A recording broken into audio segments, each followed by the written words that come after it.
And you've got all your fingers on your keys. This is how you just turn off the video and go watch something else. Because you got it. Not a big deal. Click like, subscribe, sign up to the mailing list, and then leave the video, okay? But if you're still, fingers are up in the air, just keep that slow. Keep this slow. Till you bump up the clicks, bump a few clicks up after you got it. You're going to get it, that was at 60, let's say, so we're at 60, and then you go to 65, 70, all that kind of stuff. Making sure that your wrist is level. And as the fingers come up, be careful that they don't flatten out when they come up. You want to keep hitting on that magic sweet spot, not right on the tip. The skin's too thin there. We bruise our fingers. We've learned that by now. There's a little pad there, but not fingerprints. No fingerprints. So right on that little pad right there. And think of the joint coming from here when that finger comes up. All right, not just this. You don't want to bend back too far. Let the whole finger kind of cantilever out. Think of the joint coming from here. 65, 70, all that kind of stuff. Making sure that your wrist is level. And as the fingers come up, be careful that they don't flatten out when they come up. You want to keep hitting on that magic sweet spot, not right on the tip. The skin's too thin there. We bruise our fingers. We've learned that by now.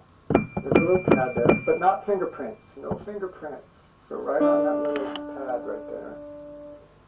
And think of the joint coming from here when that finger comes up. All right, not just this. You don't want to bend back too far. Let the whole finger kind of cantilever out, sort of bird beak style, right? Keeping a curve in it, gentle curve. And then with the thumb, you don't want to hit this knuckle, obviously, remember. I know we're going longer than 2 minutes, but believe me, this will improve your life, I guarantee it. You want to hit on that same sort of shoulder of the joint right there, on the finger right there. Middle finger straight up. Again, think of the joint moving from here. Fourth finger, this is tough, I know. Don't force it to try to get too deep up there. Just let it clear the key. That's all you're going to get away with, just because of the way the hand is constructed. And the pinky can come up in the air, back down. Pinky, don't let it flare out flat. Just try to do the same motion with the other fingers. And then as that feels comfortable, up, down, up, down, up.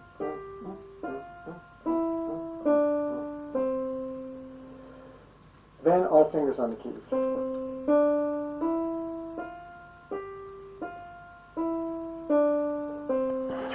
Right, so like 4 times there. What I would suggest is rotate, do the other hand 4 times. And then move to another combination. So we want to cover all the black-white combinations. Now, some of them are repetitions, so we don't have to do them all. For instance, we don't have to do C and G, because they're all white combinations. Right? So we're not going to do G. We don't have to do A and D, because they're white combinations with a black note in the middle with the same geometric shape as the A, right? So we don't have to do both of those. Likewise, we don't have to do A flat and D flat because they're the same geometric combination. 2 blacks, a step, 2 blacks, 2 blacks, a step, 2 blacks, right? So we don't have to go crazy with this. But we do want to get all the other black-white combinations. So we're going to do A, B flat, black here. Alright? Now, using all those different black-white combinations will make our fingers have to raise in different sort of proportions to each other. And when we're playing music, we do that anyway. Here's a cool like workout routine way to do it. So earlier I said you don't have to do, there's some that double up and are the same shape. But for the sake of just like hitting autopilot and focusing on the technique, but also making sure we got some time to build some consistency with this. I like to do the kind of Doknanyi pattern. If you play the Doknanyi patterns, finger exercises, different levels and things. He'll take a simple pattern and he'll modulate or switch hands every major third. So that means you go to the major third, you switch hands, major third, switch hands, major third, switch hands, etc. And then pretty soon you're back where you started. So you get all 12 starting points, all 12 chromatic starting points in both hands with this is really important, a built-in rest interval between each hand. Now, so let me just demonstrate that. So put the metronome on where you're at as far as being able to execute perfectly. And if you're coming up in the air, if you're noticing that, back off the tempo. Make sure you're playing cleanly. So we do, let's see, 4 times. Up a half step.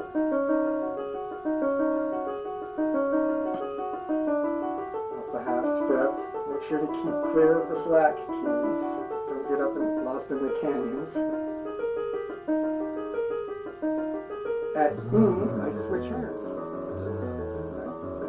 4 times, 4 times, 4 times, 4 times. G sharp. Back to C now on the left hand. E in the right hand. Up. And G sharp on the left hand. And then I'm back home to C. Get it? So we get all that repetition built in. We can kind of turn our part of our mind off and just launch into some gentle warm-up stuff to get things moving in a really helpful way. So what we know is speed always comes with repetition. And that works in our favor, and it also works against us, because when we get used to playing something, it starts to go faster. It just does. We've all felt that. And what happens is, if it's a longer phrase or a longer piece, there are parts of it that are learned or absorbed into the hands quicker than others. So those parts want to go lickety-split. And then the parts that we don't have at that same level, we're going to stumble there. And so we're practicing mistakes. So be mindful that just because in one key feels comfortable and it feels good, don't just let it speed up. Rely on that metronome to keep you honest. Keep in the pocket. When you get the gist of this, and you get the core of it, the crux of the biscuit, as Frank says, then you will notice everything else involving linearity in your playing is going to improve. Chords too, because, well, that's another episode that has to do with voicing chords and having control over the various colors inside the chord, right? So that's the key to playing fast scales. It's not try and play fast, it's weeding out the tension. Speed will come with repetition, I guarantee it. Please like, subscribe, follow, share, and comment. Let me know what you think. Take care, everybody. See you soon. Hey, don't go away just yet. Check the description below for a link to my free ebook, The Scale Workout Checklist. That's a powerful practice plan for mastering scales for improvisation. Thanks for watching, and happy practice.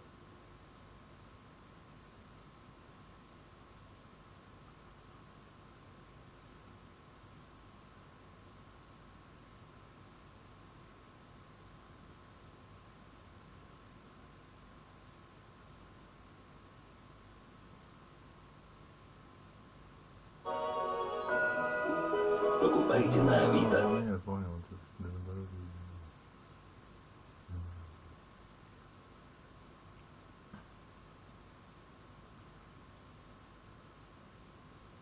С доставкой от 49 рублей по всей России. Покупайте на Авито. С доставкой от 49 рублей по всей России.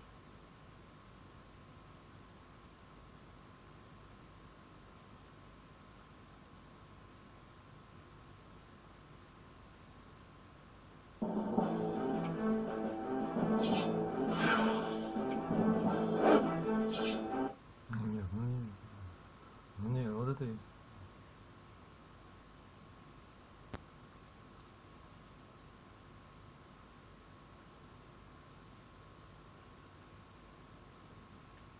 What is this? Well, I'm not 100% sure, but it looks like it could be like a really old and hopefully really expensive coin. It's George III and Resolution and Adventure. Sailed from England, 1772. This is interesting. Resolution and Adventure were Captain Cook's ships. Okay, you know who he was? Was he the pirate from Peter Pan or something? Wrong dude. Okay. I was cleaning out my grandma's house and found it in one of the boxes. I had no idea that she was into like collecting things like that. Who knows where she got it? Like, I have no idea. I don't really have any use for the coin, or I figured maybe a couple bucks would be great. Captain Cook worked his way in the annals of history to be one of the greatest ship captains ever. This is the guy who discovered Hawaii. Wow. Islands all over the Pacific, he mapped them all out. He invented some really amazing mathematics that helped them navigate where they were going. Captain Cook was an amazing guy. Captain Cook was a naturally brilliant navigator. The maps he made of Newfoundland in the 1750s were so good, they were still using them in the 20th century. This has some relation to his world-famous voyages. There's some value here. And it looks like maybe it attached to a ribbon. Maybe it belonged to an officer for being on that journey. Cool. Okay, I'm definitely intrigued, but I don't know if this was made in 1772 or if they sell these in the gift shop in England right next to all the old ships. Okay, there's some odd things here. I mean, it's one of the most detailed medals I've ever seen from that time period. Wow. And that's why I'm thinking it's a lot newer than that, but there's that little chance it's something. Okay. How much you want for it? I'd be thrilled with 50 or 100 bucks. Can you wait around so I can get someone to look at it? I'm really, really interested. Okay, I definitely have the time, so thanks. I'm going to call the Rain Man of Coins. Okay. I should be able to get him down here in 15, 20 minutes, all right? Awesome. Thank you very much. I started to see dollar signs when he was like really excited about it, pointing out all these awesome, cool things about it. Yeah, I think the expert will let us know exactly what it is, what it's worth. I'm excited to hear what they have to say. It's a very interesting item. This is a Resolution and Adventure medal. This journey lasted 3 years, from 1772 to 1775. He went down past the bottom of the African continent. He circumnavigated the southern portion of South America. He went to Fiji, Tahiti, New Zealand, Easter Island. He went everywhere. Captain Cook is really one of the most important explorers in modern history. In his third journey, Captain Cook tried to capture a Hawaiian. They objected and murdered him, along with some of his top men. What do you think? This is really an historical item. They made 2,000 of these, but all of these went to Captain Cook, every single one of them, in a cask, and he carried them on his journey. Wow. He was to give them out to local chiefs as tokens of esteem. So, I mean, so when he would land on an island, he would hand a few of these out, and, you know, everyone would ooh and ah, because a lot of these islands where he's landing at, the indigenous people haven't even discovered metalworking yet. Right. These would have been extremely interesting to the recipients. And so each one of these is pedigreed right back to Captain Cook. He handled every one of them. Whoa. There may have been some left over. This may have been one that was presented and then handed down generations or found in the soil. All right, so did they ever restrike these? They struck the original batch. Certainly people have tried to counterfeit them by casting them later, but this is struck, and it has this loop on top, and all of them had that. Okay. But it's the real McCoy. This is I mean, so that was struck in 1772? absolutely. Whoa. To hear Dave say this is from the 1700s is amazing. But the fact that this was actually in Captain Cook's hand, it's a real piece of history from one of the greatest explorers that ever lived. So what do you would think it would go for at an auction? This one's actually in pretty good condition. Very nice looking piece. Has some of the original lighter brassy color to it. To me, it's about a $7,500 to $8,500 item. That's amazing. $75 to $8,500 for that? Yes. Wow. Okay. Thank you very much. Congratulations. Thank you very much. This was once owned and handled by Captain Cook, so it's far more than just a medal. It's an historical object with a fantastic pedigree, and collectors are willing to pay for that. Okay.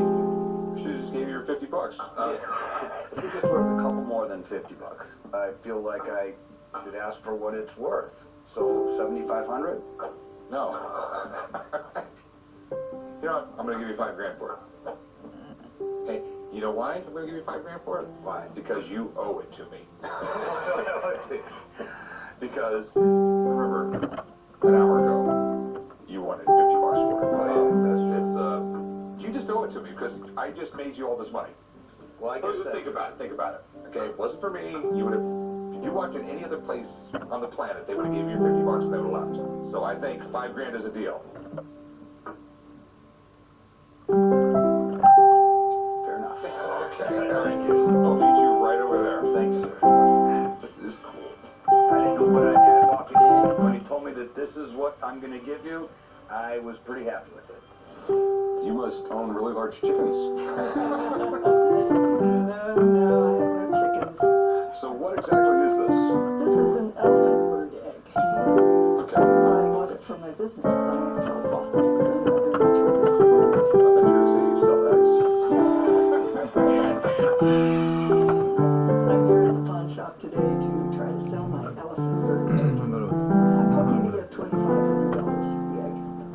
I've had the egg for 15 years. I think it's about time that somebody else gets some enjoyment out of it. This is interesting. So I know a little bit about the elephant birds. And basically, they were the biggest birds ever. Looked like an ostrich, but it weighed twice as much. It was like a foot taller. Right. In fact, I have a very old trading card, a picture of the elephant bird. This thing would be scary to be around. I mean, yeah, I think ostriches are scary. Ostriches are scary. I know they dig these things up and they like piece them together from several eggshells. Yeah, from several eggs. Yeah, it's all these are little pieces. So this is made of all elephant bird eggshell, but not from one egg. All right, looks like they did a good job.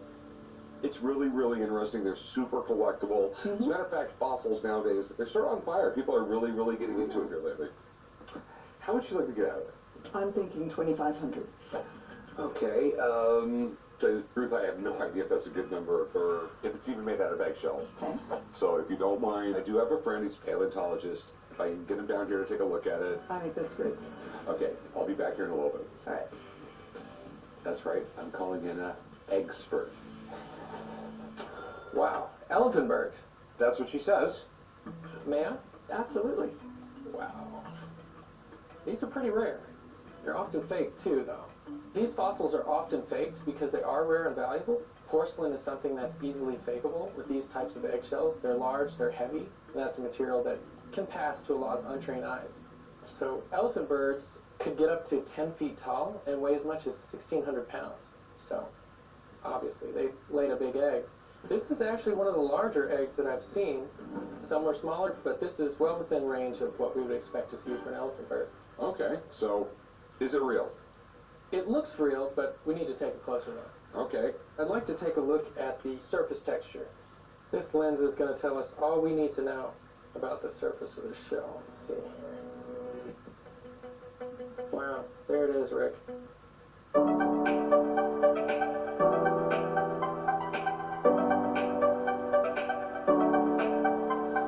name is Richard Hazenberg. I'm Professor of Social Innovation at the University of... See those long grooves in the shell right there? That's what we would expect to see from an elephant bird. Okay, so we have an actual elephant bird egg. We do have an actual elephant bird egg. It is a composite. Who knows how many different eggs this thing is made of.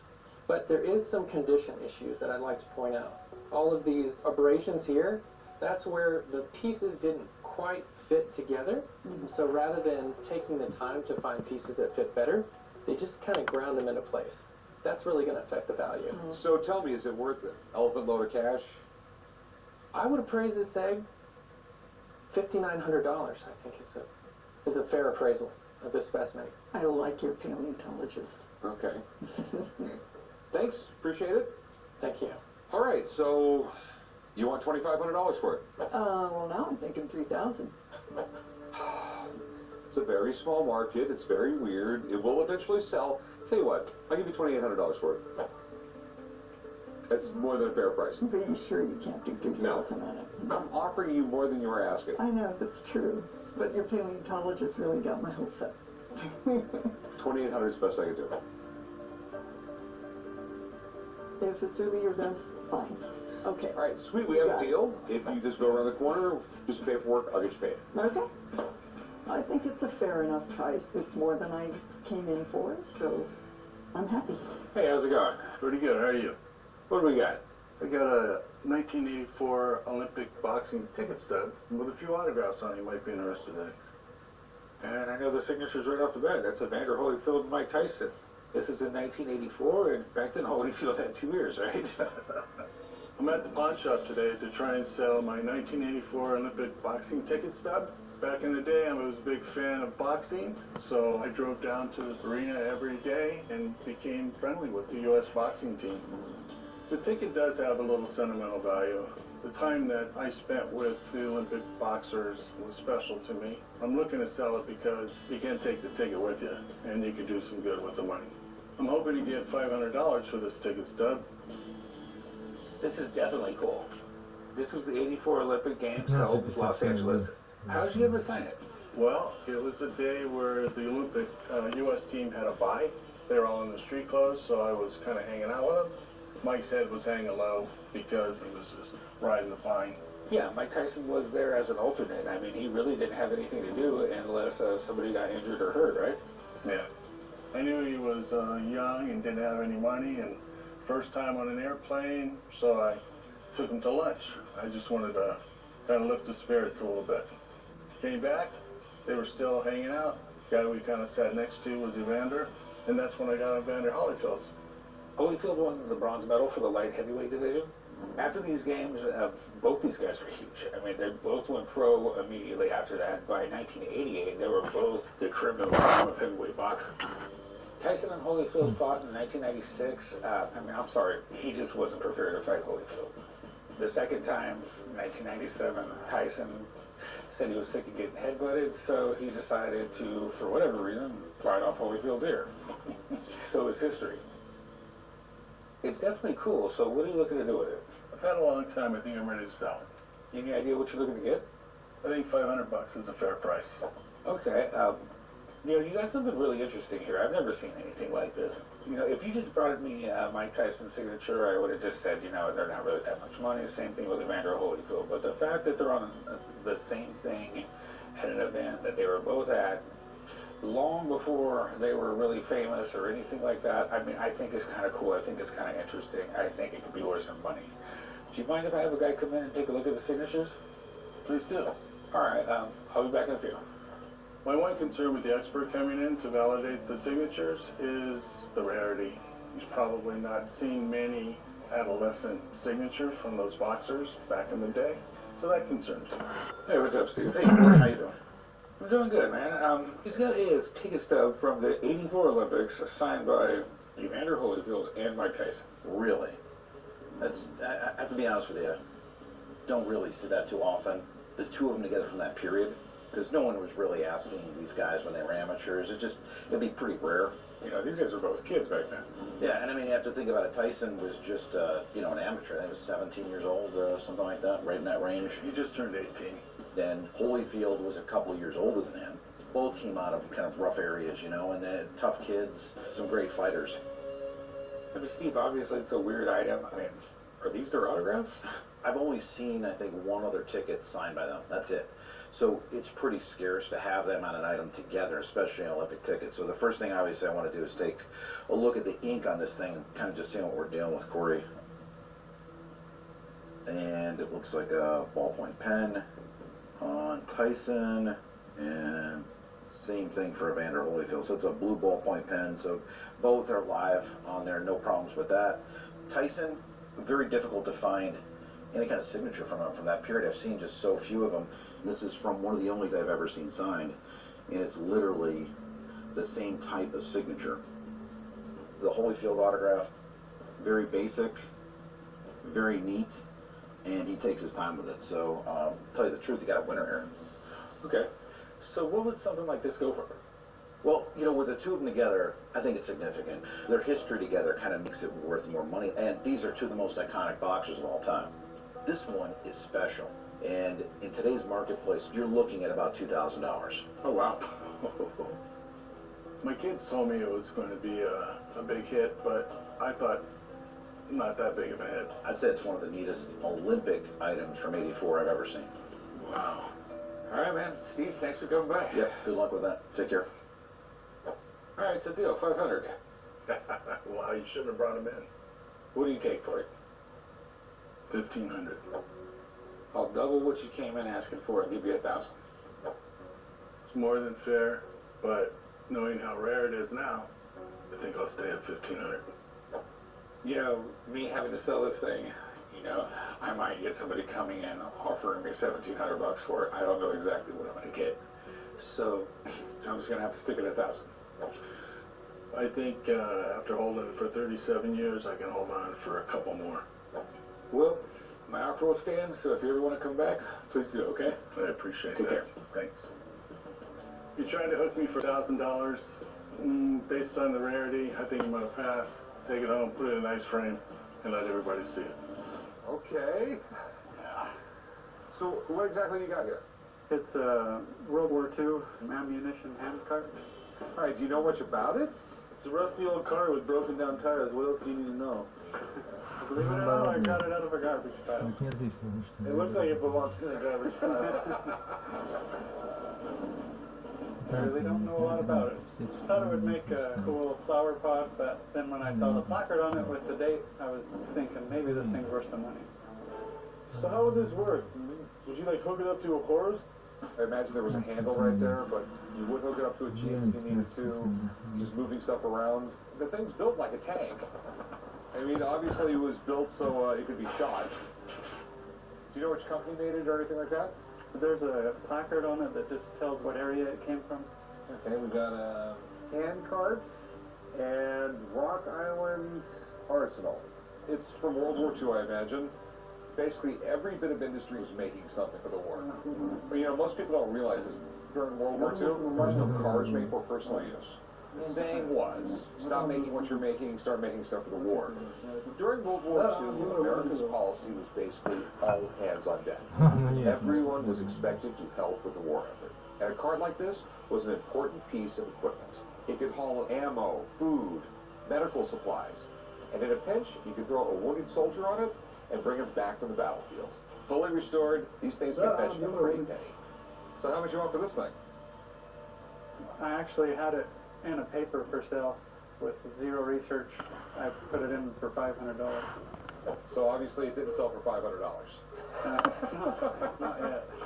All right. Yeah, I mean, the one great thing you do have is it's all here. I mean, it looks neat, it looks interesting. There's a lot of collectors for stuff. Ваш ребенок не хочет учиться. Вы устали с ним делать домашние задания. Переживаете за его будущее. Он ничего не хочет, а вы устали работать на репетиторов.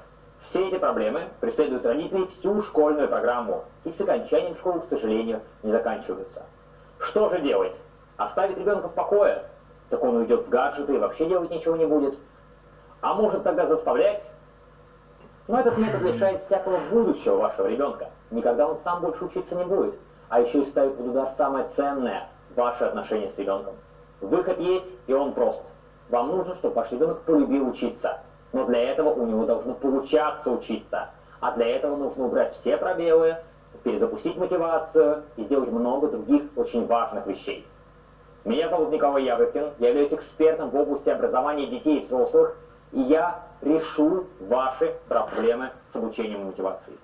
Приглашаю вас на бесплатный 5-дневный марафон по обучению и мотивации детей, где вы получите пошаговые простые алгоритмы, как перезапустить мотивацию, научить ребенка учиться, договориться с ним, перестать мучиться с домашними заданиями, уйти от репетиторов, и чтобы ваш ребенок за 2 месяца смог самостоятельно пройти годовую программу целого класса по всем предметам. Все это бесплатно вы узнаете на нашем марафоне. Регистрируйтесь прямо сейчас.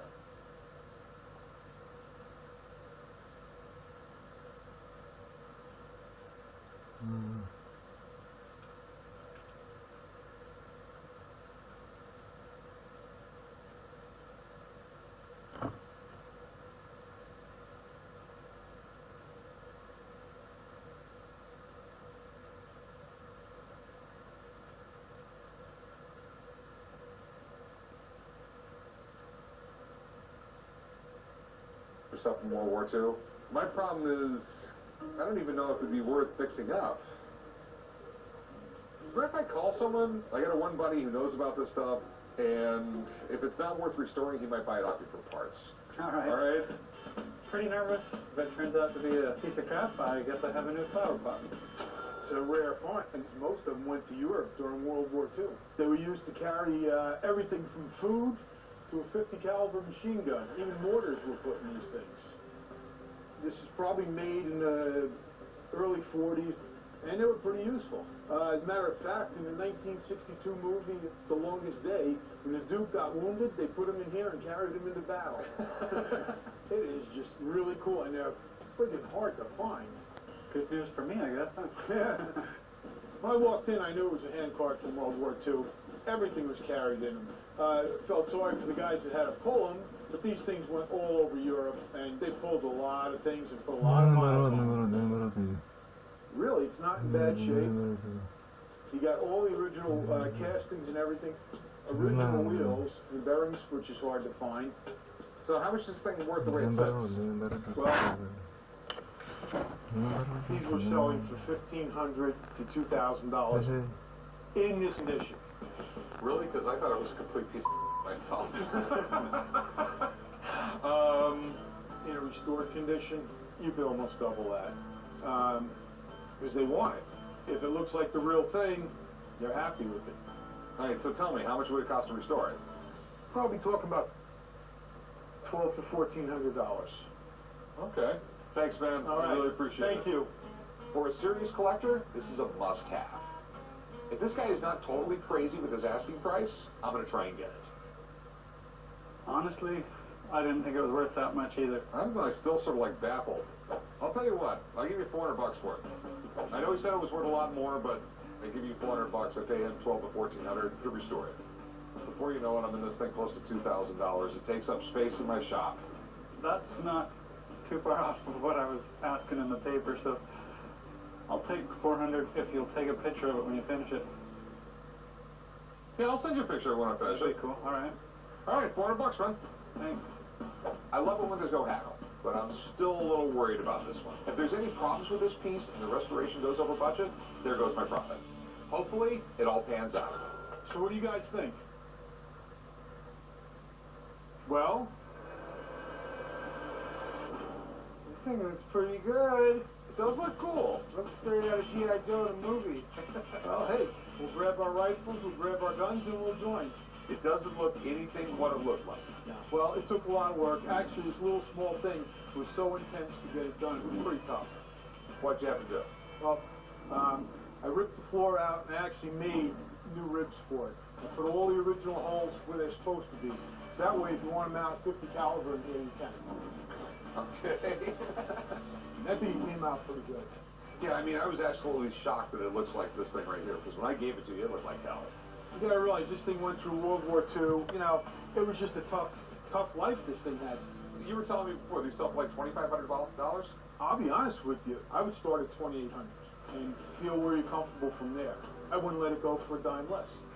Because the collectors that go for these, you know, it's got to be original, you know, with the numbers on there, it pops. So what do the numbers mean? It's the 6th Vehicle, Headquarters, 3rd Division, so you should be able to get a good price for it. Big question, how much are you? Well, like I said, I told you $1,400 and that's it. Okay, let me go pay you. Let me see what it gets like with a little weight in here. So you can pull 185 pounds? Yeah, but you're more like 240. Chum looked like a real soldier pulling Rick around. I'm surprised Rick even got in the cart. Slow down, Chum, slow down. What do we have here? I have a photo of and letter by Henry Wadsworth Longfellow. Now that's cool. Longfellow, he was the biggest there was. Unfortunately today, I would say close to 99% of Americans can't even name a poet. Probably not. I got this in the mid-70s. I went to an auction. There was this table just full of what looked to me to be junk. In that group of stuff was this letter and photograph already framed. I bid $20 on it. My kids aren't interested in it, so you may as well see what I can get for it here at the pawn shop. Is it a poem? No, it's basically a letter. I think this dear madam, whoever she was, wrote to him for a photograph and some autographs to use in a fair, and he's sending that to make some money for the fair. Okay, that is definitely cool. We live in such a different society now. In the 19th century, poetry was so important. It really was. I mean, the guy who wrote poems was as big as a huge author or a really big actor. Exactly. And he really was a superstar back then. This is the guy who, when he passed away, they put it was a statue or a bust or something like that in Westminster Abbey in England. In the Poets' Corner, yeah. And I think he was the only American ever put in there. Up to that point, there might be some now, but I think up to that point he was the only one there. Yeah. And if you know how snooty the English were, especially back then, they still hadn't forgiven us for beating them in 2 wars. Henry Wadsworth Longfellow was the most popular poet in the United States in the 19th century. Almost every kid in school in this country has learned about the Midnight Ride of Paul Revere. That poem created the legend of Paul Revere. Longfellow really was that influential. I'm assuming this is all real. I mean, the ink looks like from the period. How much were you looking to get? I was hoping to get like $300 for it. A big concern I have here is, this is one of the most famous men in the United States, yeah. Okay? It wouldn't surprise me if this guy got hundreds of letters every day. I don't know if he could respond to every one of them. Sometimes they would have a secretary write the letter, or he might have done the whole thing himself. This might have been, went to a secretary, you take care of those, give me a couple, I'll take care of those myself. Cool. I am a writer. I guess we'll never know, will we? Okay. No, there is a way. If you can hang out for a little bit here, I would like to get my friend down here to take a look at it. I have a friend that's a handwriting expert. He's one of the most respected people in this field. Hang out a few minutes. I'm going to go give him a call, and we'll get this figured out. Well, thanks. I'm sort of hyped about him bringing in an expert. It may surprise me. It may make me go back in my car and cry. I don't know. We'll see. Steve. What's up, Rick? Good to see you. Everything in this world is great. I like hearing that. How you doing? Yeah, how are you? This is it. This is what I called you about. Henry Wadsworth Longfellow. You know, in terms of what this is, it's got great potential. In all honesty, this guy's really sought after. Yeah. This is really neat. You know, if it checks out. I love it. So don't get your hopes up yet. Back when Longfellow was alive, poets were very popular. And that's why he kind of had that rock star status. He'd get paid a lot of money. Just for one poem, he could get paid at that time up to $3,000. What I want to do is take a look at the ink on here, and there's going to be several indicators, especially how the ink kind of adheres to the paper. So I'm going to follow the signature along here, and it kind of looks like it starts off pretty strong, okay? But the more I'm moving along here, you see how it gets very faint towards the end. So he's using a quill to write with it. As the ink's running out. And the ink's running out of the quill. How cool is that? Wow. No doubt about the ink on here. So that's one good sign, okay? The next thing I want to do is